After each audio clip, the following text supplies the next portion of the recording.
Everyone expected the CEO to fire the delivery guy for interrupting the meeting. Instead, she offered him a job that changed both their lives forever. Adil balanced a stack of lunch trays on his forearm like he'd done 100 times before. Single dad, ex-engineer, now delivery guy, not because he failed, but because life didn't care about degrees when your kid was sick and rent was due. He'd once designed software infrastructure for companies that now ignored his resume. But bills don't pause for pride, so here he was, hustling meals across the city while his 5-year-old son napped at the daycare he could barely afford. He pushed open the glass doors of Polaris Tech, a startup with a valuation bigger than his dreams and a future that looked bulletproof from the outside. Inside sat Meera Shah, 32, youngest female CEO in the industry, fierce reputation, diamond-edge posture, the kind of eyes that could cut through your excuses before you spoke them. Rumor was her company was collapsing from a system breach no expert could contain. Most thought she'd fold. Adil didn't have time for gossip. 12 deliveries waited. Security almost turned him away, but one executive, sweating, panicked, waved him in. Just drop the food. No talking. Adil didn't care about the disrespect. He'd learned humility wasn't weakness, it was survival. He entered the boardroom and felt tension thick enough to chew. Screens flickered with red alerts. Code scrolled like a digital panic attack.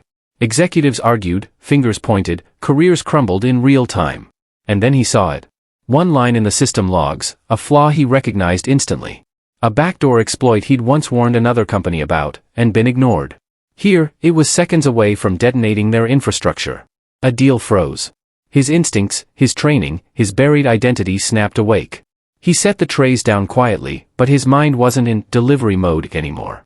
He whispered, if you isolate node cluster 9 and reset the authentication key routing, you'll stop the breach. Silence. Everyone stared. The COO scoffed. Stick to food service. But Myra's eyes narrowed, not dismissive, calculating. Explain. Adil inhaled. Years of suppressed skill poured out. Not showing off, just solving problems like he always did before life punched him in the teeth. Diagrams, systems logic, risk mitigation, he dismantled the crisis verbally in under 2 minutes. The room went still. Executives exchanged looks that screamed, how did we miss that? Meera didn't blink. Who are you? She asked quietly. A dad trying to make rent, he said. Engineers sprinted to test his solution. 30 seconds. A minute. Green lights flooded the screens one by one. The company was saved, because the delivery guy noticed what their elite team didn't. The COO swallowed his ego. Someone clapped. Meera didn't. She just stared at him like she'd discovered a rare mineral in a pile of gravel. Then she said, come back tomorrow. Adil didn't know if she was offering a job or a test. But he nodded, lifted his empty delivery bag, and walked out, dignity burning in his chest for the first time in years. Tomorrow, he wouldn't walk into Polaris Tech as a delivery guy. But success always cost something, and fate was far from done testing him. Everyone thought he got lucky once. They were about to learn luck had nothing to do with it. Adil adjusted the only blazer he owned, generic, slightly faded, sleeves a bit too short.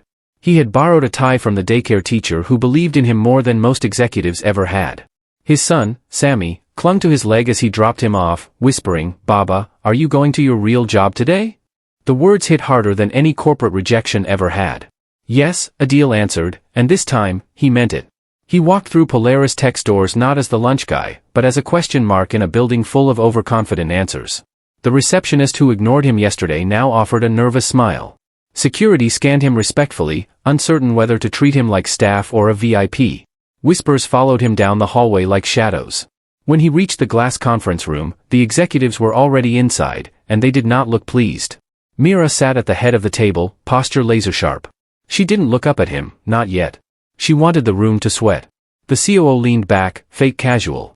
So, the delivery guy's back. One engineer muttered, one lucky guess and suddenly he's our savior? Jealousy isn't loud, it's petty. Adil didn't flinch. He had fought bigger battles than fragile egos. Try paying hospital bills with no insurance, that toughens you more than any boardroom politics. Meera finally looked up. Sit, Adil. She didn't say please. She didn't need to. A projector flickered on, showing a new cyber attack simulation, one the company's top engineers had failed overnight. Meera leaned forward, eyes locked on him. No shortcuts. No hints. Solve this or walk out. If yesterday was luck, we'll know. The room smirked, they wanted him to choke. They needed him to choke to protect their pride. Adil studied the data stream, tracing patterns like a pianist seeing music instead of notes. His old life returned, the part of his brain nobody had bothered to ask about because society stops listening once you carry a food bag. He scribbled, rewrote, erased, recalculated. Silence stretched. Sweat formed on brows, not his. Then he spoke. You're defending the wrong layer.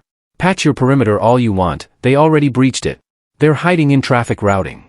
He mapped the counter-architecture, elegant, ruthless, efficient. The room held its breath as engineers executed his plan. Seconds. Then, all systems stabilized. Not luck. Not coincidence.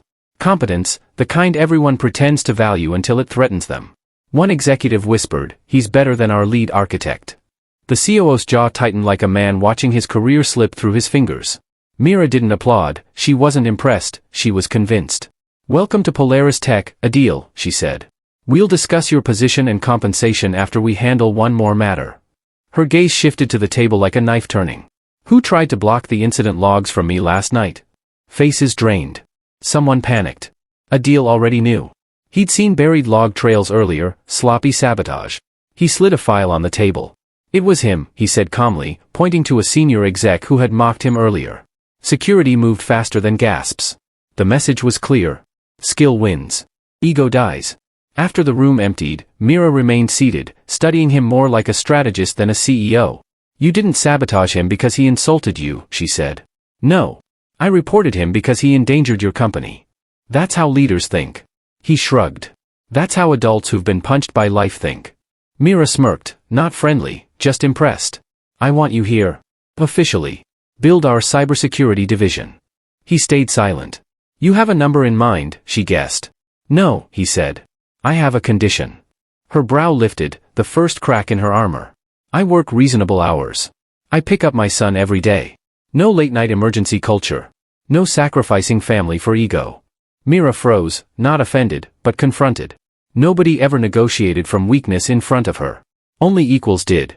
"You drive results," she said slowly, "you get your terms." Handshake. No hesitation. The delivery man wasn't being given a chance. He was claiming one. Reality punches back. Outside the building, his phone buzzed. Sammy had trouble breathing. "We're taking him to the hospital." Life doesn't pause just because success finally knocks. He sprinted to the hospital, blazer flying, fear clawing at his chest. Doctors worked quickly, severe asthma flare. He held his son's hand, whispering steady words while his heart cracked open. Mira showed up, not dramatic, not pitying. Simply there. A CEO with power who understood something real for once. "You have family support here now," she said quietly. He didn't thank her, not out of pride, but because real trust isn't spoken, it's built. His son opened his eyes. "Baba, you didn't miss work?" He smiled. "Work can wait. You can't." Mira heard him. And something in her leadership rewired right there. Strength isn't being unbreakable. It's choosing what matters and never letting go.